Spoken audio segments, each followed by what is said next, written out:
Hey, did you also have this experience? The client has been micromanaging a lot on set, or you're missing a lot of shots in the post-production process. Today, let's talk about the common mistakes when executing a commercial. Hi Freunde! If you have a goal in filmmaking and it seems to take forever to get there, this channel here is to help to cut that time by half with really shared professional workflows. So if you're interested in tech and cinematography, consider subscribing.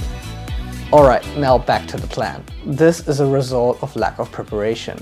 There needs to be a strong communication between all departments and a lot of sign-offs. At the beginning, when the team size is small, doing a project is fairly simple. But once you have multiple departments and a lot of crew members, things get very chaotic. If you haven't done a proper pre-production, it can cause a butterfly effect and severely impact the project's quality and efficiency. Let's use a reverse analysis method to find out where the sources of these problems are.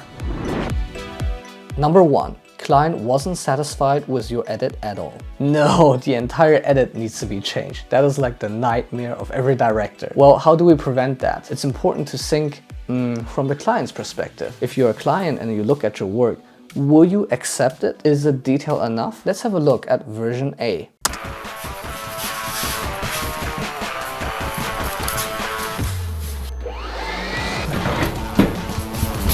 And here's version B. Have you ever seen a gaming simulator with such an attractive price and high quality?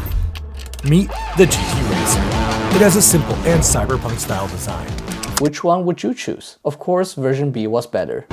But now I can already see in the comments that there will be a lot of people saying, but that's like the first edit or the copy A. It's not a detailed edit. The main function of having a rough cut is to establish a good communication between the director and the editor. You can use that to quickly make sure that you're on the same page, the way how you tell the story, and if it's in the right order.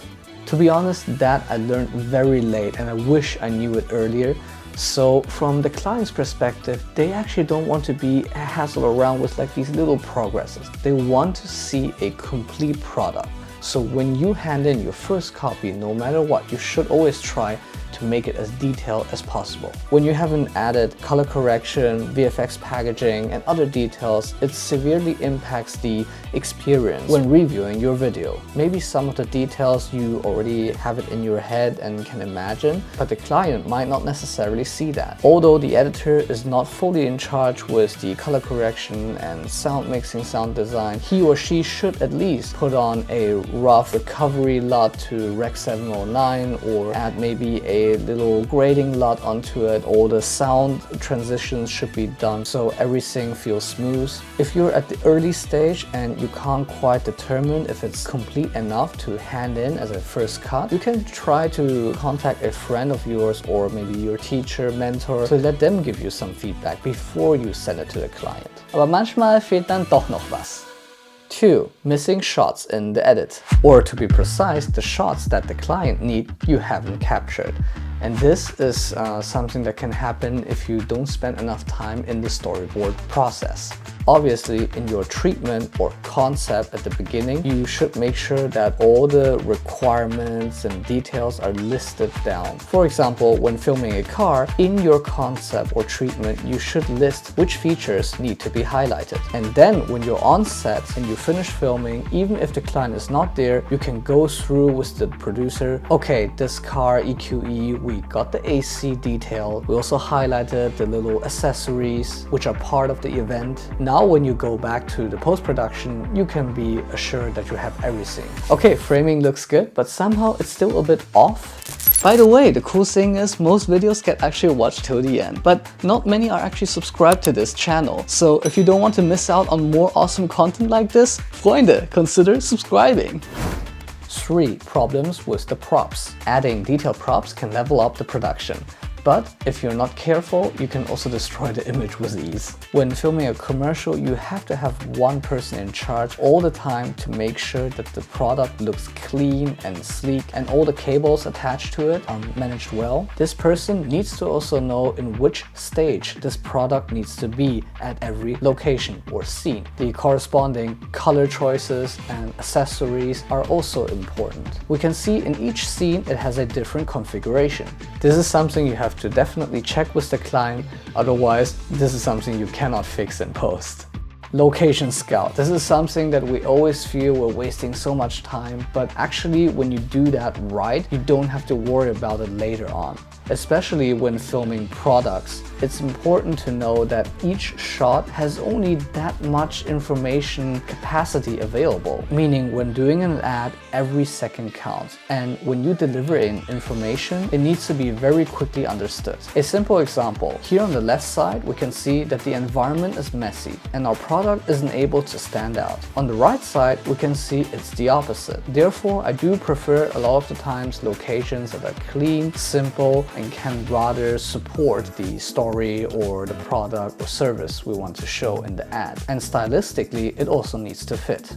Okay, we have chosen the right location, but why does it still not quite work?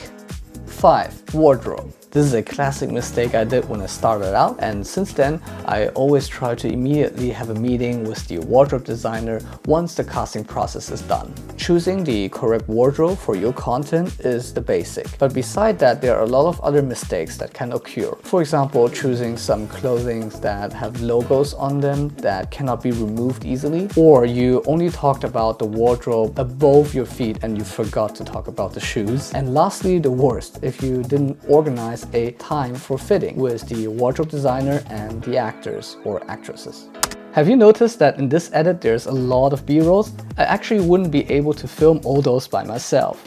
Actually, I gathered them all from ARTGRID.io. It's a stock footage site, offering really useful and high quality footages for you to use in any type of video creation without worrying about licensing. I personally really recommend this site, and if you want to support my channel and get 2 extra months for free, then check out the link below. 6. Cost. When it comes to actors and actresses, you have to make sure to do a proper casting. Casting takes a lot of time, but it is super crucial. For the first round, usually the casting director will help you to filter through the first round of applicants, judging by their model card and previous works. For the second step, you want to establish a video call casting interview. Not only are you judging the actors or actresses' skill, you are also checking with the producer if this person particularly is able to adapt quickly and if he's reliable. Lastly, with key roles, you do want to make sure to somehow meet them personally. With this technique, you can make sure that you have reliable actors on set that won't cause you any problems. Oh wait, what did you say? You also have some stories to share? Let me know in the comments below and how you solved it. Yeah, this can have a huge impact. Therefore, when we have actors who perform well and are super reliable and great to work with, we always try to collaborate again and again. Okay, so the framing is all set, it's all perfect, but there's still something missing. 7. No sound on set. This is something that so many people nowadays neglect. Yes, it's just an advert, you can always use voiceover and music to support, but if you really want your work to stand out, you have to put attention to sound. And secondly, some parts you have to record, especially when it comes to dialogue lines. I mean, if you don't capture that on set, well, you're fucked. Of course, now the budgets get lower and lower, which is really unfortunate. Sometimes you don't even have the chance to hire an additional sound person. But this does not mean you cannot attach an onboard mic to record at least audio in a slightly better quality. This is also good as an insurance. So for example, if I have a project where I cannot hire an additional person to take care of sound and the time is very tight, usually before the last shot, I pull the actors and actresses to the side and try to quickly record some additional sound that we might have missed. 612, door open. Go for it. Oh, and since we're talking about sound, have you checked out this video? Definitely worth to watch. A lot of cool audio recording tricks inside. Okay, Freunde, that's it. These are the common mistakes when executing a commercial. If you have some other tips and experiences you want to share, feel free to do that in the comments section. Other than that, consider subscribing to see more awesome content like this, and bis zum nächsten Mal.